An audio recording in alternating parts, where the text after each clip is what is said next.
This is Motovation. I'm Lori Joy Kingwell. And I'm Chrissy Van. We're two dreamers on two wheels inspired by our community. And celebrating the voices we're just lucky enough to discover along the ride. So if not already, like, subscribe, follow along, do what you gotta do to not miss an episode.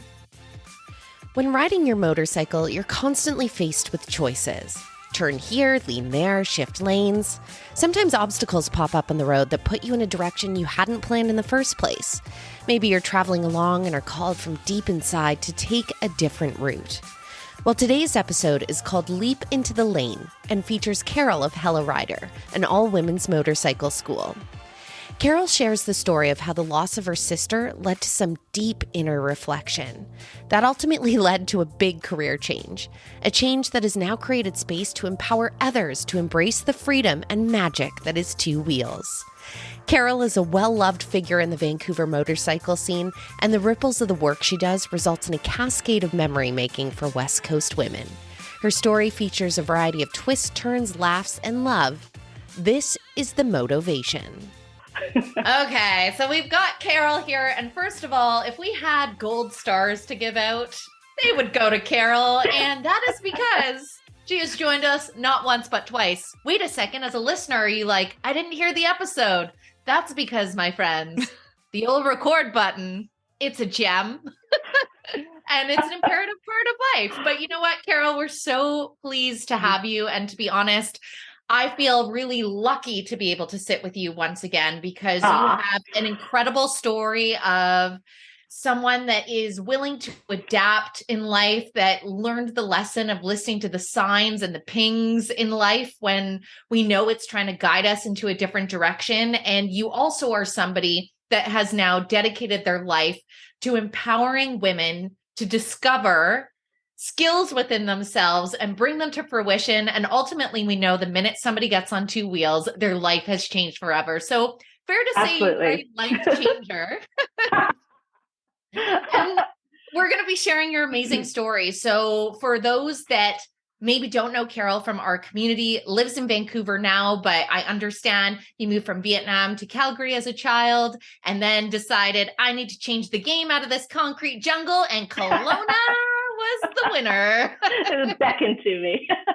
Now, Carol was a dealer, not the terrifying kind. Yeah. I was like, whoa. I was like, yes, I was. Amazing. Right? No, I love that you just did that. She was for 18 years. Get out of the 18 pen. years. At the casino, everyone. Yes. Just so you're not accidentally hitting up Carol for the wrong thing. Yeah, I'm basically getting deleted right now from all my contacts. Yeah, right. They're like, we need to cut off all our associations. But Carol, Absolutely. You moved to Kelowna, obviously a big shift right there. And then during your time in these moves and transitions in life, you are hit with those unexpected moments. So maybe let's start your story there. Yeah, absolutely. I left Calgary when I was, mid-20s, not to be exactly sure, but left Calgary because, I felt Calgary, yes, I grew up there for the most part, but I just felt like I had done everything that I needed to do within the confines of Calgary. And so the next clear choice, I guess, for me would be Kelowna.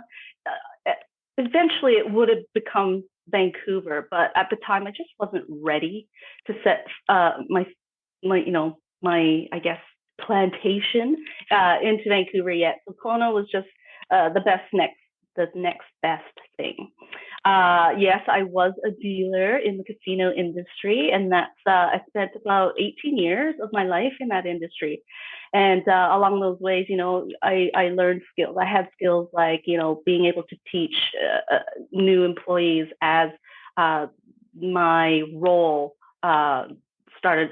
I went from dealer to supervisor, and eventually by the end of it, I ended my career at assistant manager level. And so along that path, I just learned to, yes, your title is manager of the company, but a lot of people forget that sometimes you have to manage people. And so I think that's where the basis of my ability of becoming an instructor came from. And so from Kelowna, it was finally the big jump to move to Vancouver 5 years later. So that was in the year 2000. moved to Vancouver and did a little bit of still the casino business up until 2009.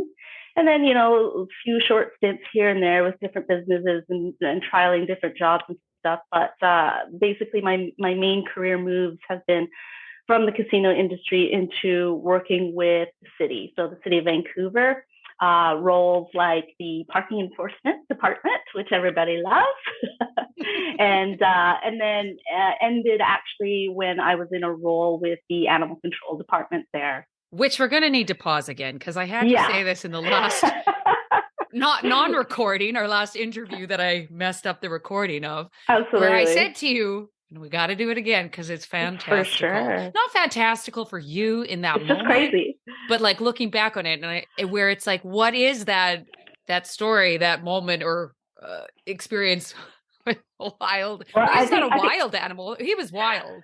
It was pretty wild. The story is that I went to a house where there was a complaint that was made where this dog was chasing people down his alley and stuff like that.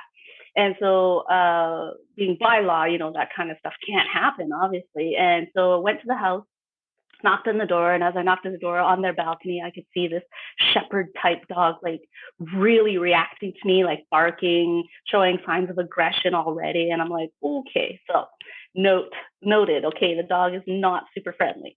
And so the lady that was taking care of the dog came to the door, and amongst our discussions, one of them is like, okay, like I don't need you to bring me the dog, but please bring me the collar of the dog or the license, because Vancouver, you're required to have a metal license. And so she goes back into the house, comes back out, but instead of just the collar or the little metal tag, she brought the whole entire dog with the collar around it and barely holding it on by its leash. And this dog wants me in a bad way, like vicious, like wants to eat me, and it's barking and lunging at me. And of course, at the time, I'm holding this metal clipboard. It was really thin, like it was and it was long, thank God. It was long and thin. And she lost control of the leash, and the dog is literally at me, just like trying to bite me. And just reflexes is the metal clipboard came down, and it was the only thing between me and this dog eating me, really. And so this dog started circling me, and here I am circling the dog with it, right? And I can't possibly, and in my brain, I remember thinking, oh my God, what am I going to do? Like, am I going to do this all day long, circling with this dog, right? I can't. This is my life now. I can't kick the dog, right? I can't knock the dog out. I don't have any tools. I don't have any, I guess, really safety equipment to deal with anything like that. And I just remember saying, control your dog, grab the leash, control your dog. And she finally got the dog on the leash and threw it back in the house. And I just like, yeah. Did she go in too? Or did she stay, like, did she go in the house and just close the door? Or did she stay outside? From my memory, she went in, closed the door, and that was when I was able to kind of collect myself. And then, of course, she did eventually come back out. What did she say? Was she like, hey, sorry about that? Yeah. She's like, I'm so sorry. I mean, what can you say? Like, right? I mean, from a dog owner perspective, I'm like, that must have been so, embarrassing. Oh, horrifying. Like, yeah, horrifying. I mean, for both parties. I found out later, actually, was this lady. It was her daughter's dog, and so she was literally like dog sitting and just causing mayhem. And so, yeah, that was the one moment where my life definitely flashed before my eyes. You're like, maybe this is not my career. Yeah, I was like, maybe I should think about something else. No, but in all honesty, I loved working there. I did. The work was easy for me.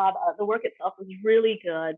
But of course, in a lot of work environments, there's always a bit of toxicity and drama, and I won't get into that too much. But while I was there doing that job, it was in 2017 that my sister was diagnosed with rare ovarian cancer. And so I made this decision. I was like, oh my God, my sister was living in Calgary, or no, where was she? Yeah, she was in Calgary. She was living in Port Moody. She went back home to stay with my mom while she was going through treatment and stuff. And so I was like, I gotta go home. Like, I gotta spend time with her just in case, like, we just don't know about this. And so I went and stayed. I took a leave of absence and I stayed for about 5 or 6 months. And the best decision I ever made, like, just spending quality time with her. And unfortunately, and eventually my sister did pass away in 2017. And I just remember so clearly after she passed away, just sitting there and internally just thinking, God, was my sister happy? And did she ever find happiness in her life? I hope she did. And so, with that statement, I guess I reverse that and just had to look inside of myself and just say, on that note, hey, am I happy? Have I found happiness? Is this where I want my life to be? At the end of it all, life is short, and is this where I want, to lay my foundation on? And I knew right away. The answer was quick, and it just was like, no, I'm not happy. Because even though I loved the job that I was doing at animal control and I was good at it, I just I did wake up, and when you're still in bed for just that, however long it takes for you to say, I don't want to do this. I can't do this anymore. And so it was a real internal look inside of myself, and just, it's like, oh my God, like what am I going to do? Like, what are my choices? How do I get out of this and kind of land on my feet? And so I had a really good chat with my wife at the time about it. And I said, look, this is where I am. This is where, this is what I'm feeling and thinking. And I just don't know what to do with it. And so we talked about it, of course, in depth and at length. And honestly, like, her one reaction, or actually what she said to me was, listen, I could care less if you worked at Starbucks, if that made you happy. And so I was like, literally, my body just felt like my shoulders straightened, and I was like, okay, I have the support of the most important person in my life right now. So this is it. I'm going to look into this, right? And I mentioned earlier that I had a stint in parking enforcement. And during my time there, I met a gentleman named Lionel, and he was working for the city as well, but he was also instructing motorcycle riders. And he actually approached me and was like, hey, Carol, I know you ride motorcycles and such, so would you come work for me? And I was like, whatever, no, right? No, I got a good thing going. I'm working with the city. I've got this good pension. Everything's kind of flowing. And, it came, this was probably like 3 years prior to my, I need to look for something else kind of thing. And I just remember, and he had come to me a few times and just asking me and kind of just bugging me a bit. And so when it came down to that, when I had to kind of internally go inside and say, what do I want to do? What am I good at? And there were two things. One was I was living a very active lifestyle at the time in the gym.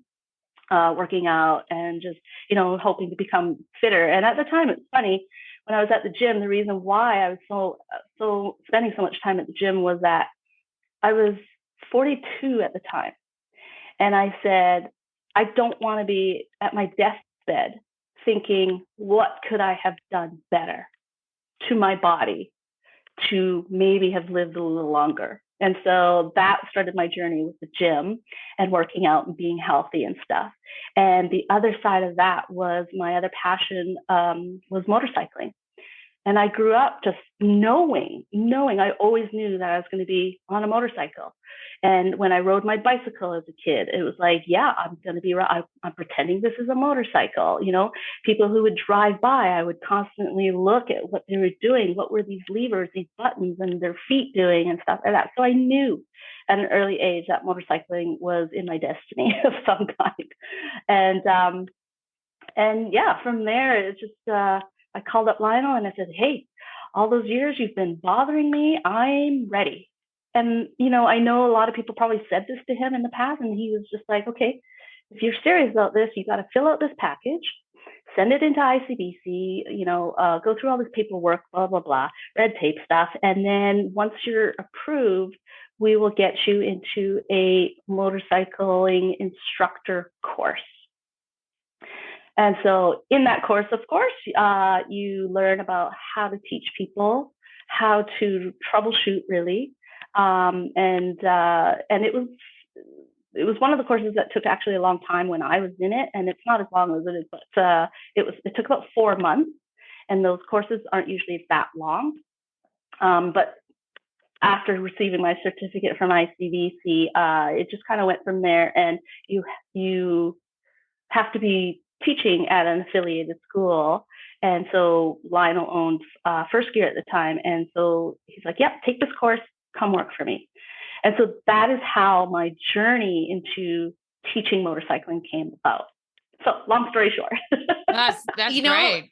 Yeah. And like the part to highlight of that, which is something that we talk about so often here, is this role of Lionel. And I don't want to go too far on the woo-woo spectrum, but you have to look at that and be like, it was pinging into your sphere and you weren't in a place to act on it or accept or entertain it at the time. And it kept nudging and it kept nudging. And then through obviously a devastating circumstance in your life, but it is those types of earth-shattering moments.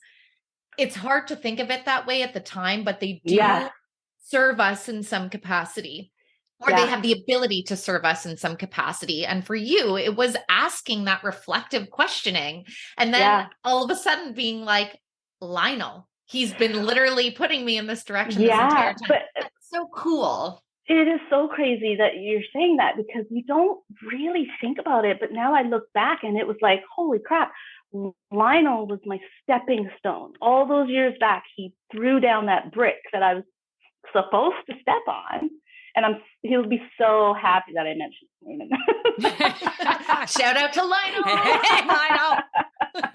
Yeah. And honestly, you look back at your life, like everything, from moving to Calgary to like just your whole journey. And now, the word cathartic just makes sense. And it's like, okay, this is where all those steps have led me.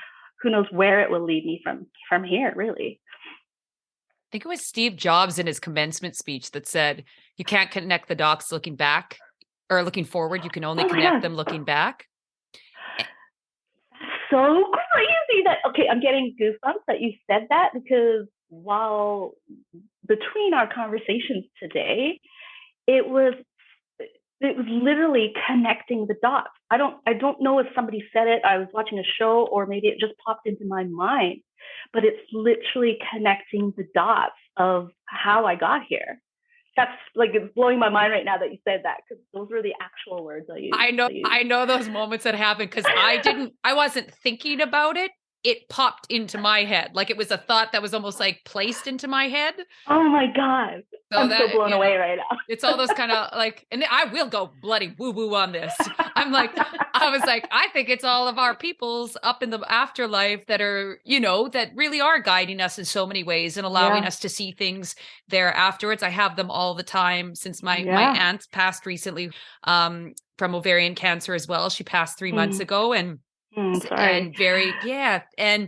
very much involved. And as much as you're just grieving and there's mourning, you also are just cracked wide open to all of this clarity that wasn't there before, that was murky or just fully ignored, or I wasn't even using that part of my mind or brain or openness. And it happened while she was ill, and it's happening there afterwards. And there's so often all these things that happen, and then within hours I watch a show or something, and they'll say the exact line that I just read or I said out loud, and I'm like, what is happening? And so I was just like, so I'm going woo woo. and who knows, maybe that was your sister that planted that in my head to make sure I said that out loud to you in that moment. Cause I saw your face as soon as I said it. I went, oh, that hit something. Cause you're like, totally. What did you just say? I was like, what? Did you just like steal it from my brain? I totally have goosebumps, still do. Very cool. That's crazy. Yeah. Moments like that are so important to reflect on too, right? Like take that with you through the rest of the day, because it's important to be aware when that's happening. because then you can almost pay attention even further. Like once you have the awareness, you can be more in tune. And then I find that more of it starts to flood into your circle as well, right? Yeah.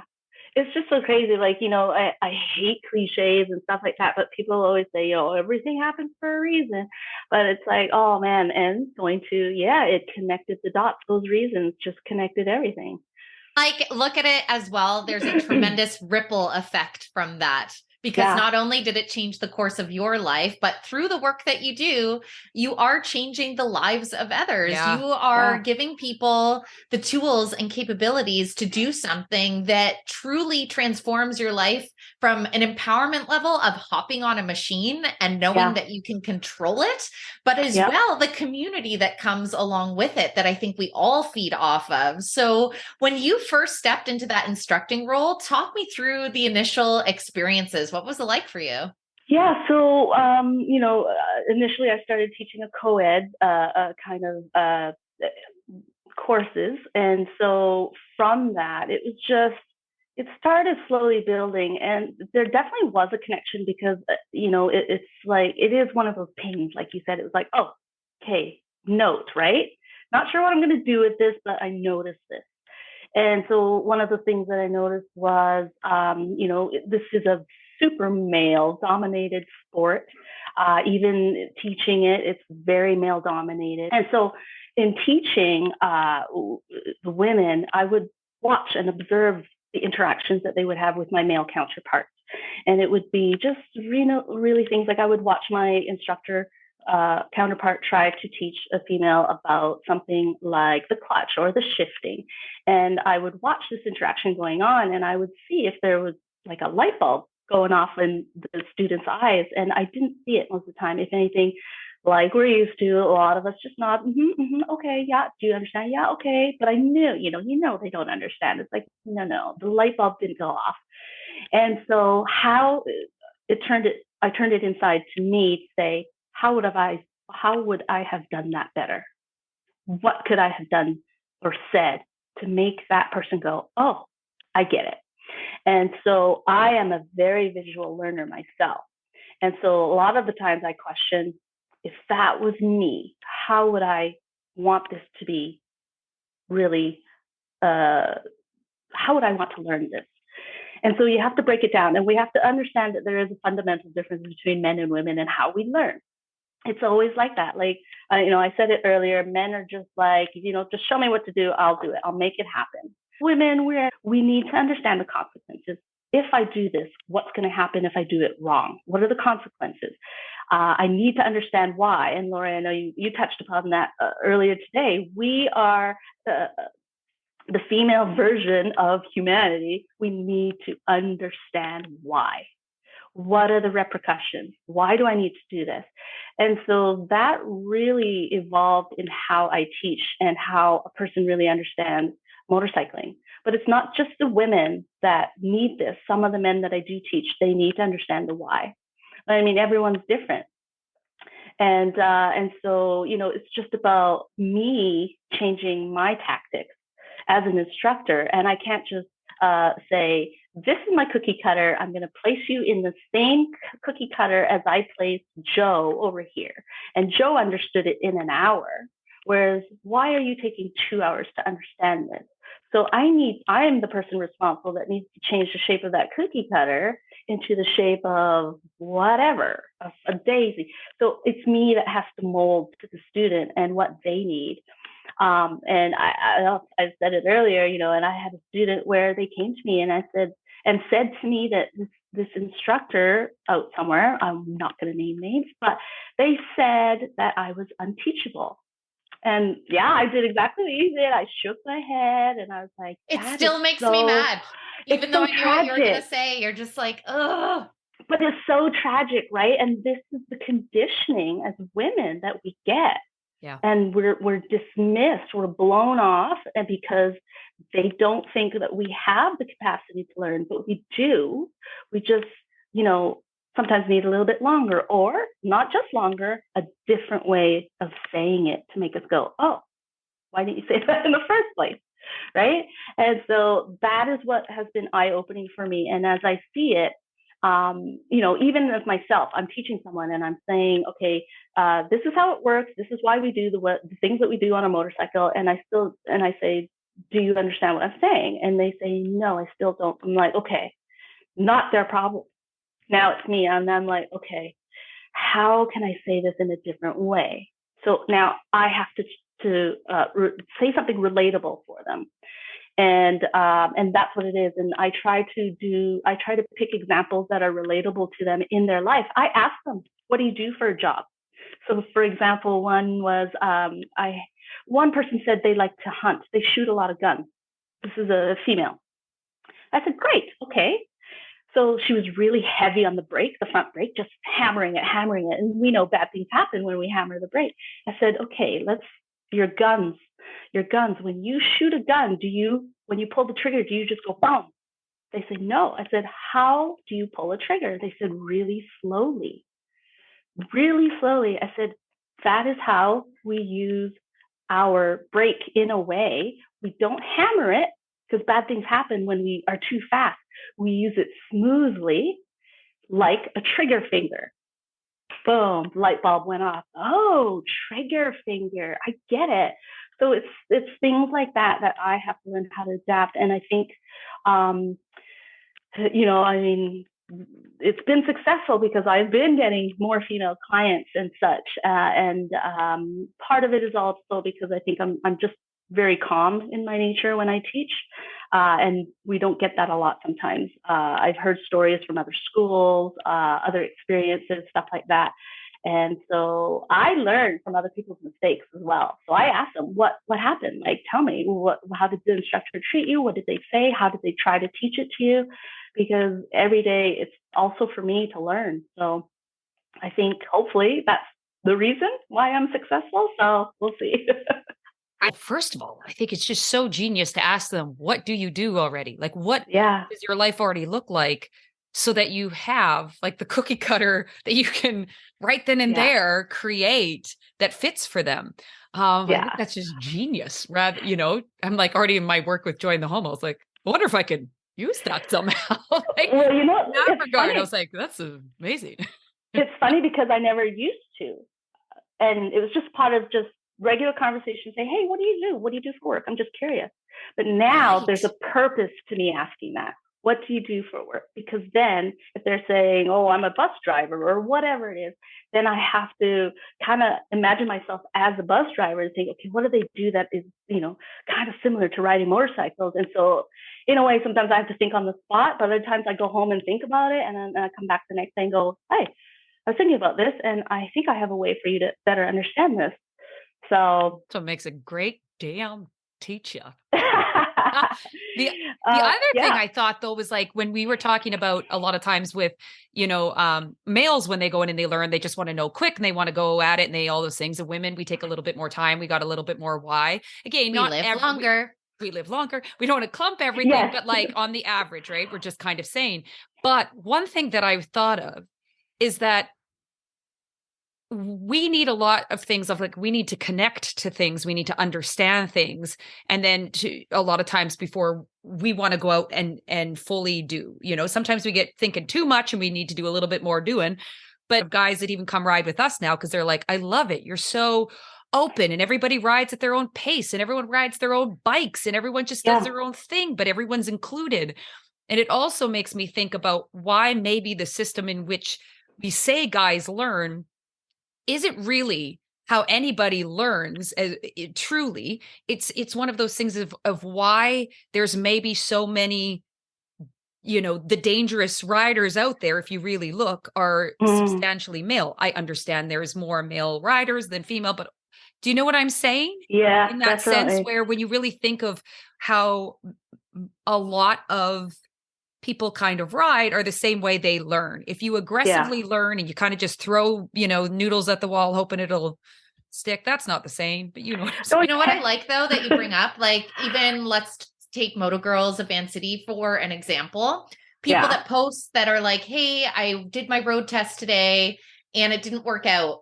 And the comments that you see on the thread are people sharing their stories of honesty, of maybe their own personal failures or encouragement, or can I offer you to go for a couple of group rides kind of thing. Whereas I've seen the same type of posts in other groups where everyone's like, oh, you fucking idiot kind of thing. And like so much of this community is more that supportive environment. Like for myself, I'm a leisure rider through and through. And like even within my girls that I would ride in a group formation more regularly, I communicate that from the get-go. Or like Lori and I have done Sea to Sky, and I'm like, hey, like I love that you want to rip it and I don't want to hold you back. Like you give her and like, don't worry about me. I'll catch up. And like, she'll find little spots to slow down and be like, eye contact. We're good. We're in this together. And I've never felt ashamed or pressured to ride beyond my own skill level. If anything, it's exactly, now I can't remember the pull or push metaphor that we had. Oh, I'll say it again. Oh yeah, tell that. Please do. No, you're absolutely right. And, I tell new riders, and because they do have that fear, like, I can't possibly keep up with you. And everybody says it. Everybody says, just ride your own ride. What does that actually mean? Ride your own ride. But the example you just gave between you and Lori riding is absolutely right. Those are the right people to ride with. Those are the people who say, hey, if I lose you, we're going to meet at this gas station and blah, blah, blah. Instead of like, the wrong words to say are, okay, let's see what you got. Let's see if you can keep up. Wrong, right? Those are the wrong. And so I have this saying, and that I do put it in my teachings. And it is, when you're riding with a group of people, make sure that you are riding with people who will pull you into being a better rider instead of pushing you into a better rider. There are two very different words, pushing and pulling, and you don't want to be on the wrong side of that push, right? And so I say it all the time. I'm the true believer of that. And people say that to me. It's like, Carol, I can't possibly keep up with you. I'm like, trust me, you will. I may pull away from you, but don't worry, we'll meet right back up. I'll make sure that we do. And those are the types of people that you want to ride with, right? It's like your posse. It's like your ride or die. That's what it is. It's like, that's basically how I live my life. And these are the people that I surround myself with. I call it my bubble. Right. And whoever's in my bubble, they're in it for a reason. And it's usually because it's safe in more ways than one. Physically, emotionally, if we're on a motorcycle, it is safer, like really safer to be riding with people like that. Well, and I think that's something you've cultivated. Obviously, we talk about the fact you started with instructing, but like from there, you've niched down even further with Hella Riders. So obviously we're going to have people that are joining us that aren't Vancouver based, because we know the Vancouver gals, like your cheerleaders are exponential, but tell people about Hella Rider. Yeah, so based on what we just talked about, I found that there was a need to have that safe space for female riders in order to learn, because it has been, we've all experienced it in whatever job, social situation we've had, where, you're in a group of men and you're afraid to ask those questions. You're afraid to show your skills sometimes, and because all these eyes are looking at you. And so it was in collaboration, just, mind melding with Lionel a bit and just saying, hey, can we do this? Is this an option? And basically it was like, we won't know until we try it. And here's the thing that gets me is everyone's been like, oh, it's been tried and done. There have been many, many, moments where female group learning how to ride has happened and it's always failed. And I thought about that and I was like, not to sound like a douche, but I feel like it's always failed because those instructors were male. Oh, this was always male directed? Yeah. Oh, yeah. That's the common denominator, not the gals that have signed up. Yeah, because there are some female instructors, not just myself, but there's only like under 5. I'm gonna guess. There's less than a handful of us out there in the world. In the lower mainland, for sure. For sure. I wouldn't be surprised actually if you were like up until 1992. Yes. It's definitely. But that's, shout out to the other women that are in this industry. Oh man, we definitely, just from my own experience, we definitely have to have, a good backbone for some of the comments that we receive. And, but it's not just motorcycling. It's everything we do, the jobs that we do. So, like I said, the social circles that we run in and stuff like that. And I just hate it because, women always have to try and prove themselves. And I was going to add to what I said earlier, what thing that pisses me off the most is that people forget where they come from.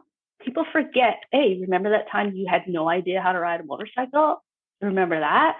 Put yourself back in that space. And people forget that. And so Hella Rider was born kind of out of that kind of situation where it's like, hey, this is now a place where it's women who are learning, and they can ask the questions. They can do stupid things on a motorcycle and not be embarrassed about it. And I am there to help correct it and say, this is why this incident happened. If you crashed your bike, this is why what happened. Or tell me, what do you think what happened to make you crash your bike on this lot, right? And so it's a good learning and again, safe area for women. And I know, we all have been in that situation where a male has been around and just, even though it's not truly happening, we feel like their arms are crossed and they're looking down at us, and we have this emotional just reaction to it where it's like, I can't speak or I can't say anything anymore related to this because I don't want these critical eyes on me. And that was basically how Hella Rider was kind of born, and different little corner in this motorcycling world. I can tell you, it hasn't been easy for sure to get word of mouth out there and be like, hey, this is available for the ladies.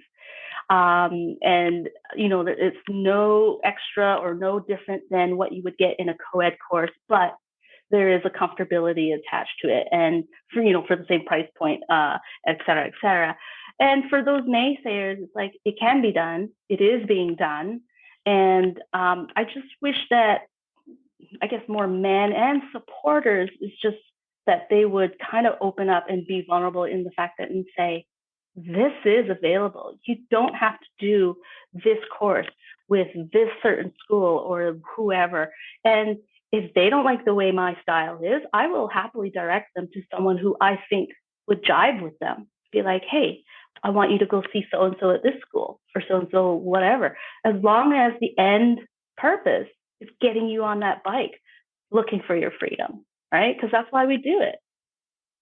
There's a part of you that's like humble enough that you won't toot your own horn. So I'm going to do it for you here and just say that anytime I have been on a moto thread and people have been looking for instruction or recommendations, or subsequently people that are celebrating their success stories of getting that Class 6 license, the amount of times I've seen Hella Rider and the people that just attribute their experience that they had, because exactly as you're saying, curriculum wise, 1000%. The curriculum is the curriculum, but what you are cultivating in that space is the safe space to ask the questions. And it's really about empowerment, empowering people to know that the minute you get them to that click and aha, it is possible for them. And we know just how incredible it is. For you always knew you wanted to be on a bike. For others, they've seen it and discovered this for themselves. And you've literally opened up this whole world to them. It's amazing. Like you just saying that, I'm getting goosebumps about it, is because it's like, I am present when, so let's say the MST, when they challenge their MST or they successfully pass the road test. And a lot of the comments is, I didn't think I could do this. Right. And it's like, I had no idea. I didn't think I would pass, and et cetera, et cetera. And I'm just like, I knew you could. You are not unteachable. It's just, maybe it's a different path or a longer path. But, and I said it earlier, I think the only two people that were unteachable in my career were two people who've never sat on a bicycle, because I cannot teach balance. It's not something tangible that I could say, okay, this is what you need to do with your body and this and that. I just can't teach balance. But yeah, those success stories, and that's why it's so important for me when I say, look, when you pass your road test or whatever it is you're passing, send me a picture. I want to celebrate it because it is worth celebrating. This is a monumental occasion for some people, right? And it is like, we acknowledge it, we know it because we were there ourselves. We know what it feels like, right? It's just, yeah. Having that experience and coming now being, doing something that you love, working within motorcycle, that world, and now having it where you're helping other women to step into that world and find that freedom and find that love for bikes. And when you had that whisper after your sister's passing, yeah, how do you feel now? Do you feel like when you ask yourself that question? Yeah, I do refer back to it because I kind of want to check in with myself and make sure I'm still on my path. And it's always when I open my eyes and it's like a check. How do I feel about going to work today? And for the most part, most of it, the answer I get back is, oh my God, I'm so exhausted.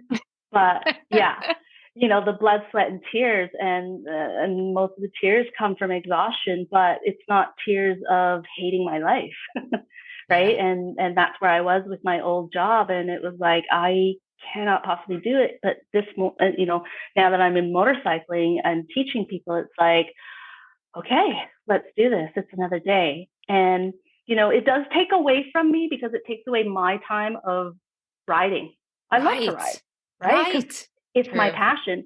And there's a fine line where I have to make sure that I don't lose that passion because I'm doing this day in, day out, teaching the same thing over and over. And I want to make sure that I keep that spark going, even just for myself. I mean, there are days where, yeah, you do feel a little bit burnt out, but I'm still navigating that for sure in terms of, how do I keep my inside emotionally? How do I keep that passion, that spark, and just make sure to continue the level of quality that I teach with. And I think it just helps when I get a student who has passed or who says, even mid-course, when they say, my God, I didn't think I could do this. And I celebrate every little success. Like, it doesn't mean, oh, they just passed the MSA or MST, sorry, or they passed the road test, but it's little successes like, hey, you're understanding shifting. Hey, you're understanding emergency braking or countersteering and such. And I have to celebrate those little wins with the student and with myself to kind of just check in mentally and say, this is the right path. I'm still doing this. This is the correct feeling that I'm supposed to have. I love that. The celebrating of the small wins, but on top of that, I commend you for acknowledging that it is not always easy and there is a lot of work going into what you're creating. Because a lot of times what happens in a story like this, we hear the aha moment, the change happens.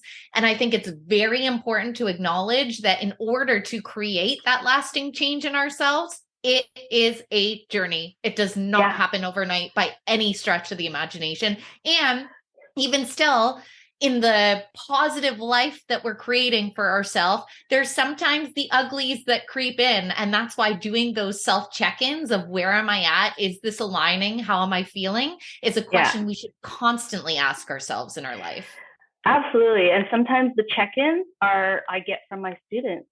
When they celebrate, it's like, okay, I'm doing something right. Like, this is it. Like, this is, and it's a positive goal, right? Like, it's not like, there really is no negativity in this sport industry, and it's just we're putting out, and for a student, they're putting out, and what they want to bring in is what we all do when we ride, is finding that freedom, right? And because you two are motorcyclists, you guys know exactly what I mean. But when a student shows up and I talk about the freedom that's associated with it, they're like, what do you mean? It's like, it's so hard to describe. It's like, you just won't feel that freedom until you're out there on the highway, right? Yeah. Reaching a certain destination, and the ability is all on you.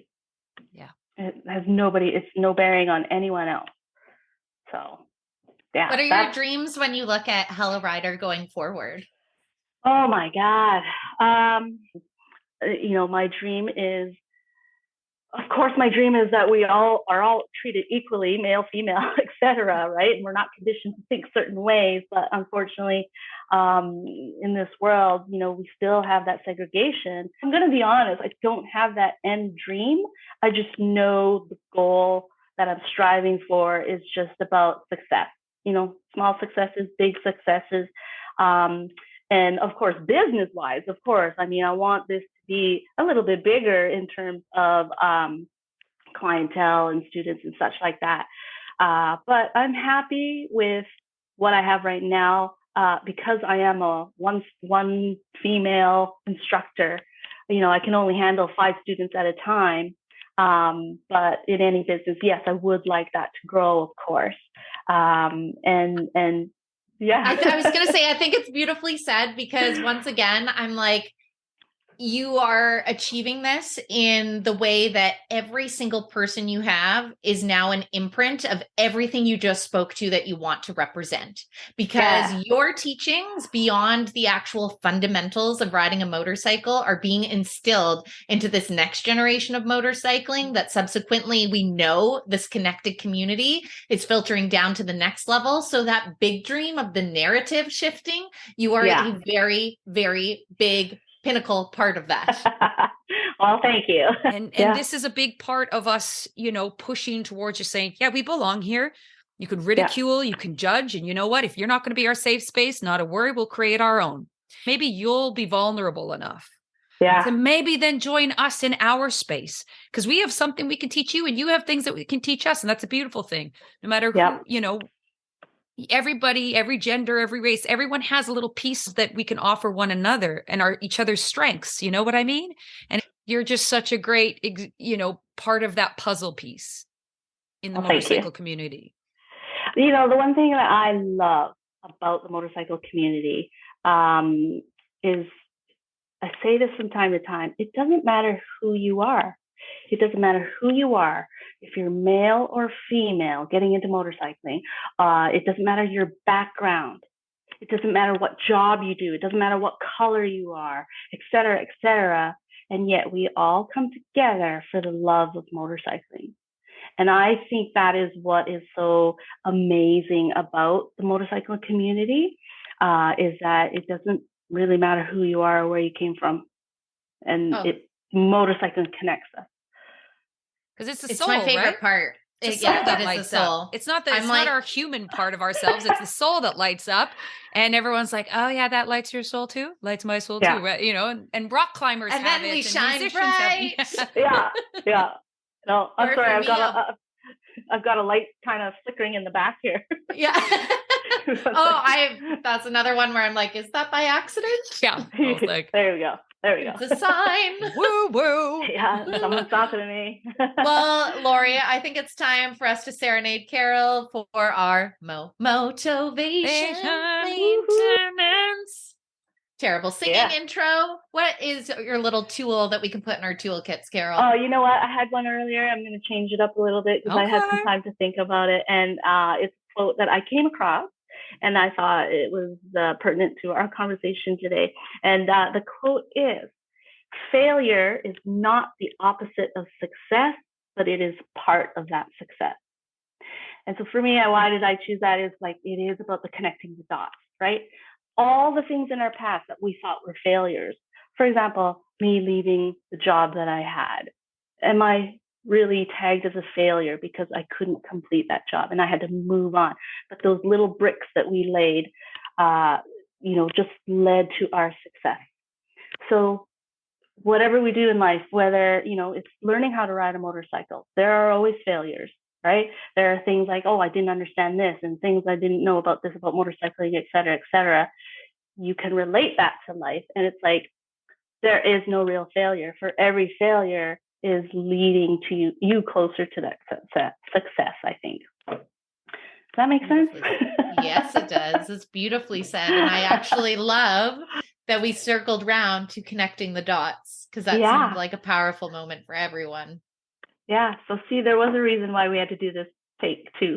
Again, I do want to shout out to you ladies. Again, I think what you're doing is fantastic, fabulous, motivational podcast. It's a great platform, for anybody really. And I at first, initially I thought, okay, is this about motorcycling really? And I didn't really know the basis of it, but I listened to a couple of your podcasts and I was like, wow, this is not just about motorcycling. It's like about everything. Right? Yeah, it's very rarely honestly, about motorcycling, actually. Yes. It's very rarely. It's just, that's what brings us together, but that's actually never what the episodes are actually about. Yeah, I think it's because for us, like how Lori was like, oh, it's the recognition of the soul in one another. And I think that's how you were speaking to like all backgrounds, different job, this, that, and the other. And like, that's the part of motorcycling. Like it quite literally has changed my entire life in this most beautiful way, and the relationships and the conversations. And I know I said it before, it is that showing up armored, but somehow when the key comes out of the ignition and we're all together, the armor is off. And the more I started to notice around that, I'm like, that's what I want to bring to the surface. And like people like yourself that are willing to join us, not once, but twice, but like open up insight into your life. Like it's not always easy to be vulnerable like that in this world. But the thing is, like we gain so much from each other when we show up that way. Like even something as simple as speaking to, like, I remember when I was on a bike starting out and was terrified. I've had terrifying moments even still. Showing those vulnerabilities, like it awakens something in another person. And that's kind of what this became about for us. Well, before you logged on, Lori and I were talking about that. It's like, when do we ever have that opportunity to have that environment to say, hey, this is where I can talk about this? Because it's not, it's like, you're in a conversation and you're just waiting for that door to open, because people love sharing. Like I've never not known anyone to be like, no, I'm not going to share anything about myself. Right. It's like, no, like this is like, and it's so organic, which is what I love. I mean, at first I was like, oh my gosh, what are we going to talk about? But man, we can't shut up. Like, it's a problem we have, the best problem. This is our 2-hour session. Thank you very much. Yeah. Well, we're hardwired to connect, right? And we take that for granted, or we are unaware of it, or we forget. And nothing has shown us that more than, COVID, but it really is. And so, and again, we're kind of conditioned actually to withhold. And that's not our natural. You think of a kid and they'll tell you everything that's on their mind. Granted, their prefrontal cortex isn't fully developed, so there's not that like self-awareness. No filter. No filter awareness. But like, it really is one of those things that we think it's good, we're well-mannered to withhold. And yes, it's read the room and all of the above, but we go to the extent where we actually withhold not out of manners, we withhold out of fear. Yeah. That our story is going to be unlike anybody else's and will be exposed for the, scared, insecure person that we are, rather than the very human experience that we're having. Yeah. And so when we start to share, and that person that we thought had it all together, or that person that we thought, never felt fear, or that person that we looked up to, or blah, blah, blah, blah, blah. And that person shares that piece of themselves, and you go, I'm not alone.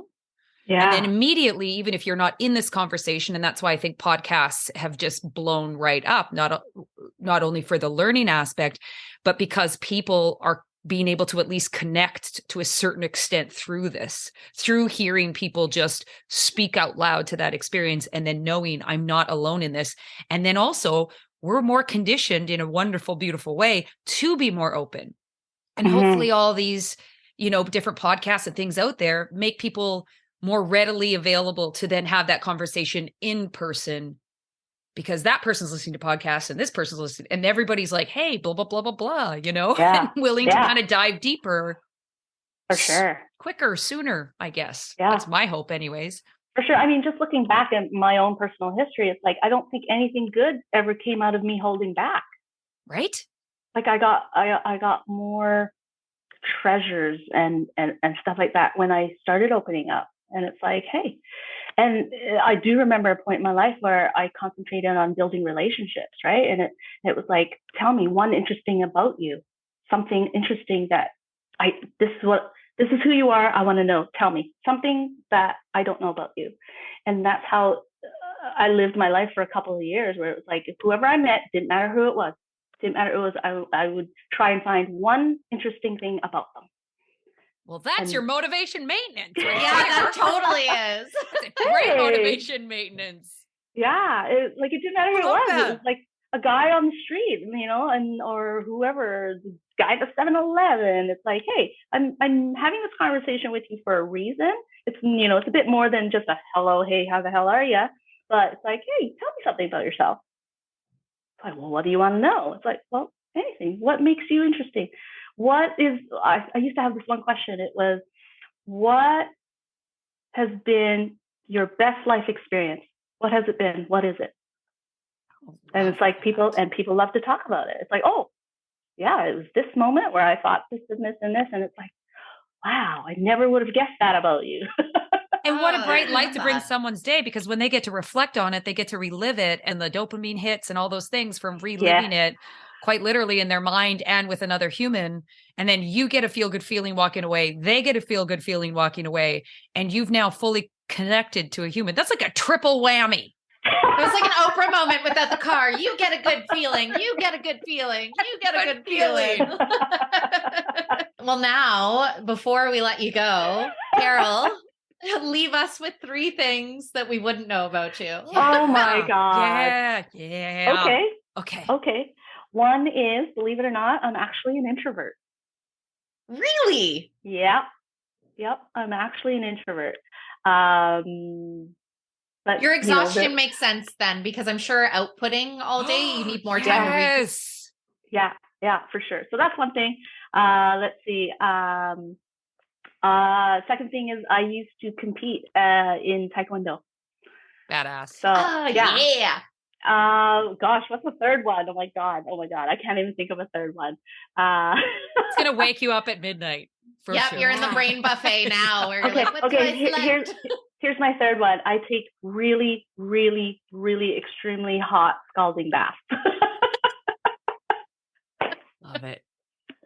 That's it. Those 3 things. How long do you survive in the scalding bath? Now I'm curious. I just started bathing, as Lori knows, like not showering as a human, but like enjoying baths. Yeah. I just started bathing. It gets pretty hot. I mean, it takes me a long time to get in, but then once I'm in, it's like, ooh, yeah. I mean, yeah. Extreme bather. Extreme bather. That is your motivation. Okay. Carol, sincerely, thank you. Like, I kind of love that we had to do this twice, because I've so enjoyed our time together today. And like, truly, it's exactly what I wrote Lori, because like Lori called me on FaceTime and was just like, so, and I was like, you know something what? bad is happening. The download is finished. It shouldn't have finished yet. I was like, there was like a little troubleshooting like, in between. Yeah. And she made me call her, and I was like, the first words were like, I'm so angry right now, but I was just messing with her. I was like, Carol's so sweet though. She couldn't even, she was like, it was like so neutral. I'm so angry right now. Yeah, I meant to have a longer pause, but I just want you to think like, oh my God, I'm really so strong.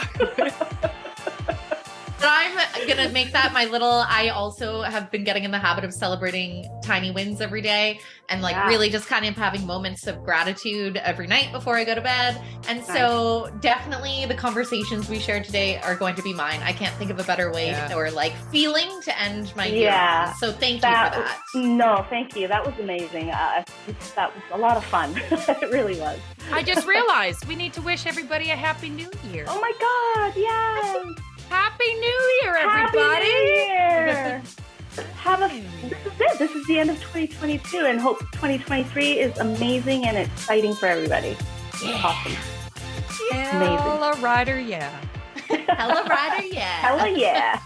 Hella yeah.